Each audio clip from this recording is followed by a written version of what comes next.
అందరికీ నమస్కారం అండి. అక్టోబర్ 25 నాగుల చవితి. పూజా విధానం అలాగే పాటించవలసిన నియమాలేంటో ఇప్పుడు మనం ఈ వీడియోలో వివరంగా తెలుసుకుందాం. అంతకన్నా ముందు ఈ వీడియోని లైక్ చేసి ఓం శ్రీ మాత్రే నమః అని కామెంట్ చేయండి. ఈ నెల అక్టోబర్ 20వ తేదీన శనివారం నాడు నాగుల చవితి వచ్చింది. కార్తీక మాసంలో వచ్చే నాగుల చవితికి చాలా విశిష్టత ఉంది. ఈ రోజు నాగదేవతను పూజిస్తే సంతాన ప్రాప్తి కలుగుతుందని, ఆయురారోగ్యాలు కలుగుతాయని నమ్మకం. ఈ నాగుల చవితి నాడు నాగుల పుట్టను పూజిస్తే జాతక దోషాలన్నీ వెంటనే తొలగిపోయి అదృష్టం ఐశ్వర్యం కలిసొస్తుంది. ఈ నాగుల చవితి నాడు నాగదేవతను ఎలా పూజించాలి, పుట్టలో పాలు పోయిన వారు ఏం చేయాలి, ఈ రోజున తినకూడని ఆహార పదార్థాలేంటి, ఇలా ఇన్ని విషయాలు ఇప్పుడు మనం తెలుసుకుందాం. 25 అక్టోబర్ శనివారం నాడు నాగుల చవితి వచ్చింది. ఈ రోజు నాగదేవతను పూజిస్తే జాతక దోషాలు తొలగిపోతాయి, జన్మజన్మల పుణ్య ఫలితం లభిస్తుంది. ఈ నాగుల చవితి నాడు ముందుగా ఇంట్లో దీపారాధన చేసుకున్న తర్వాత పుట్ట దగ్గరికి వెళ్ళి అభిషేకం చేయాలి. కాబట్టి ఈ నాగుల చవితి రోజున ప్రతి ఒక్కరూ తెల్లవారుజాము నిద్రలేచి తలంటు స్నానం చేయాలి. చన్నీటితో స్నానం చేస్తే ఇంకా మంచిది. అలాగే నీటిలో కొంచెం పసుపు కలిపి ఆ నీటిలో స్నానం చేయండి. ఇంకా ప్రతి ఒక్కరూ తప్పనిసరిగా ఎరుపు రంగు వస్త్రాలను ధరించాలి. ఇల్లంతా శుభ్రం చేసుకుని ఇంట్లో పసుపు నీళ్ళు చల్లుకోండి. అలాగే మీ ఇంటి గుమ్మాన కూడా విశేషంగా అలంకరించుకోండి. ఇంటి గడపలకు పసుపు రాసి కుంకుమ బెట్లు పెట్టుకుని ఇంటి ముందు బియ్యం పిండితో ముగ్గు వేసుకుని మామిడి తోరణాలు కట్టి బంతి పూలతో అలంకరించుకోండి. మీ పూజ గదిని కూడా శుభ్రం చేసి ఇంట్లో దీపారాధన చేసుకోండి. అయితే పూజ చేసే ఆడవారు కాళ్ళకి పసుపు రాసుకొని కుంకుమ బొట్టు పెట్టుకొని పువ్వులు పెట్టుకుని దీపారాధన చేయాలి. మీ యొక్క పూజ గదిలో ఉన్న శివుడు చిత్రపటం ముందు నువ్వుల నూనెతో కానీ ఆవు నూనెతో కానీ 2 దీపాలు వెలిగించి ఇంట్లో పూజ చేయండి. విశేషంగా ఈ నాగుల చవితి నాడు ఎర్రని పుష్పాలతో శివుణ్ణి పూజిస్తే ఆ యొక్క బంగారం దానం చేసినంత పుణ్య ఫలితం కలుగుతుందని మనకి పురాణాలు చెప్తున్నారు. పూజల్లో నైవేద్యంగా అరటి పను నివేదించవచ్చు, లేదా ఒక చిన్న బెల్లం ముక్క నివేదించండి. ఈ విధంగా ఇంట్లో పూజ చేసుకొని పుట్ట దగ్గరికి వెళ్ళండి.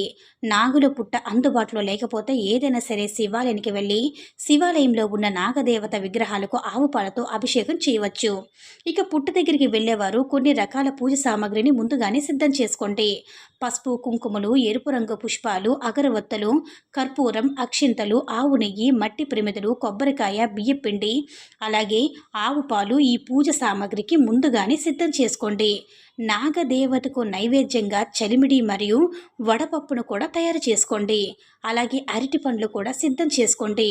పుట్టకు వెళ్ళేటప్పుడు ఆడవారు తప్పనిసరిగా కాళ్లకు పసుపు రాసుకోవాలి.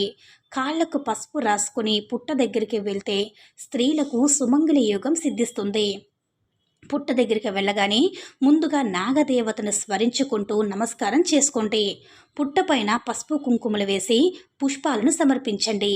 అలాగే బియ్యం పిండిలో పంచదార పొడి కలిపి పుట్టపైన చల్లండి. ఇలా చేయడం ద్వారా నాగదేవతలు సంతోషిస్తారని నమ్మకం. పుట్ట ముందు బియ్యం పిండితో ముగ్గు వేసి ఆ ముగ్గు పైన దీపాలు వెలిగించండి. పిండి దీపాలు కానీ మట్టి దీపాలు కానీ వెలిగించండి. దీపంలో ఆవు నెయ్యి పోసి 5 ఒత్తులతో దీపారాధన చేయాలి. అలాగే నాగదేవతకు నైవేద్యంగా వడపప్పు మరియు చలివిడి నివేదించండి. నాగుల పుట్టలో ఆవు పాలు పొయ్యండి. పుట్టలో పాలు పోసిన తర్వాత మీ కుడి చేత్తో అక్షింతాలు పట్టుకొని పుట్ట చుట్టూ 3 సార్లు ప్రదక్షిణ చేయండి. 3 ప్రదక్షిణ పూర్తయిన తర్వాత అక్షింతలను పుట్టపైన చల్లి నమస్కారం చేసుకొని నాగపుట్టకు హారతిని సమర్పించండి. ఇక చివరగా కొబ్బరికాయను పగలగొట్టి ఆ కొబ్బరికాయ నీటిని పుట్టపై చల్లండి. పుట్ట దగ్గర జంట నాగుల విగ్రహం ఉంటే ఆ విగ్రహానికి కూడా పాలతో అభిషేకం చేయండి. అయితే మనలో చాలామంది పుట్టలో కోడిగుడ్లు వేస్తూ ఉంటారు, కానీ అది అస్సలు వేయకండి. కోడిగుడ్డు సమర్పించాలి అనుకున్నవారు పుట్టపైన పెట్టండి, అంతేగాని కోడిగుడ్డును పుట్టలో వేయకండి. ఈ విధంగా నాగుల పుట్టను పూజించి మీ యొక్క కోరికలు చెప్పుకుంటూ పుట్టకు నమస్కారం చేసుకోండి. ఇక మీ కష్టాలన్నీ వెంటనే తీరిపోయి మీ కుటుంబంలో సుఖశాంతులు పెరుగుతాయి. సంతానం లేని వారికి సంతాన ప్రాప్తి సిద్ధిస్తుంది. ఆర్థిక సమస్యలు వెంటనే తొలగిపోతాయి. పుట్టలో పాలు పోయలేని వారు ఇదే విధంగా నాగదేవత విగ్రహాన్ని పూజించిన ఎంతో పుణ్య ఫలితం లభిస్తుంది. అలాగే నాగుల చవితి నాడు ఆడవారు ఉదయం అంతా ఉపవాసం ఉండి సాయంకాలం భోజనం చేయాలి. ఈ రోజున నాగులతో పాటు శివుడు కూడా పూజిస్తే చాలా మంచి కలుగుతుంది. కటిక పేదరికం తొలగిపోతుంది. ధనలాభం కలిసి రావాలంటే ఈ నాగుల చవితి నాడు ఓం నాగేంద్ర స్వామయే నమః అనే మంత్రాన్ని 108 సార్లు జపిస్తే విశేషమైన ధన ప్రాప్తి కలుగుతుంది. పుట్ట దగ్గర ఉన్న మట్టిని తీసి ఆ మట్టిని చెవికి పెట్టుకుంటే చెవి సమస్యలు అలాగే కంటి వ్యాధులు తొలగిపోతాయి నమ్మకం.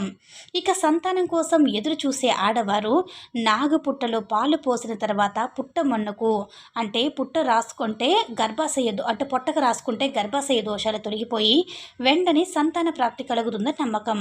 ఈ నాగుల చవితి నాడు పొరపాటును కూడా కొన్ని తప్పులు చేయకూడదు. ఈ రోజున పొరపాటును కూడా భూమిని దున్నడం, మట్టిని తవ్వడం అస్సలు చేయకండి. ముఖ్యంగా చెట్లు ఆకులను తుంచడం అలాగే చెట్లు నరకడం చేయకండి. ముఖ్యంగా ఈ యొక్క నాగుల చవితి నాడు కత్తిపీటను మరియు కత్తులను ఉపయోగించకండి. కాబట్టి ఈ నాగుల చవితి నాడు కత్తిపీటతో కాయగూరలు తరగకూడదు. తరిగిన కాయగూరలు కాకుండా చేత్తో విచ్చే కాయగూరలను మాత్రమే వండుకోండి. ఈ చవితి నాడు చిక్కుడు కాయలను వండుకోవడం లేదంటే అదే మంచిదనమాట. అలాగే ముద్దపప్పు కూడా వండుకోవచ్చు. ఈ నాగుల చవితి నాడు కుట్టు పనులకు దూరంగా ఉండాలి. బట్టలు కుట్టకూడదు. ఇనుప వస్తువులను ఉపయోగించకూడదు. ప్రతి ఒక్కరూ కూడా తెల్లవారుజామున నిద్ర లేవాలి. అలాగే మధ్యాహ్న సమయంలో నిద్రపోకూడదు. విశేషంగా నాగుల చవితి నాడు లక్ష్మీ స్వరూపమైన తులసి కోట పూజిస్తే మీ పూజలకు రెట్టింపు పుణ్య ఫలితం అనేది లభిస్తుందని, మీ కుటుంబం అంతా కూడా అష్టైశ్వర్యాలు కలుగుతాయని నమ్మకం.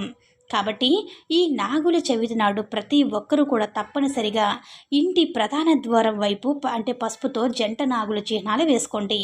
ఇలా చేయడం ద్వారా మీ ఇంటికి దేవతలు రక్షణగా ఉంటారని నమ్మకం. ఇక కుటుంబ సమస్యలతో బాధపడేవారు ఒక శక్తివంతమైనటువంటి మంత్రాన్ని చదవండి. ఓం భుజంగేశాయ విద్మహే సర్పరాజాయ ధీమహి తన్నో ముక్తి నాగ ప్రచోదయాత్ అని ఈ మంత్రాన్ని చదివితే కుటుంబ కష్టాలన్నీ తొలగిపోతాయి. ఈ నాగుల చవితి నాడు 12 రకాల నాగదేవతలు పూజించాలి. అయితే ప్రస్తుత రోజుల్లో ఈ 12 నాగులను పూజించడం వీలు కుదరదు. కాబట్టి ప్రతి ఒక్కరూ తప్పనిసరిగా 12 నాగదేవతల పేర్లను చదవాలి. ఆ నాగదేవతల పేర్లు ఏమిటంటే అనంత, వాసుకి, శేష, కాళియ, మణి, భద్ర, శంకుపాల, అసత్వర, ధృతరాష్ట్ర, పద్మకుద్ర, తక్షక, శంఖాచూడ ఈ 12 రకాల నాగులకు చాలా దైవశక్తి ఉంటుంది. కాబట్టి ఈ పేర్లను వీలైనంత ఎక్కువగా చదవండి. ఈ వీడియో నచ్చినట్లయితే లైక్ చేసి షేర్ చేయండి. అలాగే మన ఛానల్ని సబ్స్క్రైబ్ చేసుకుని మాకు మరింతగా సపోర్ట్ చేయండి. ధన్యవాదములు.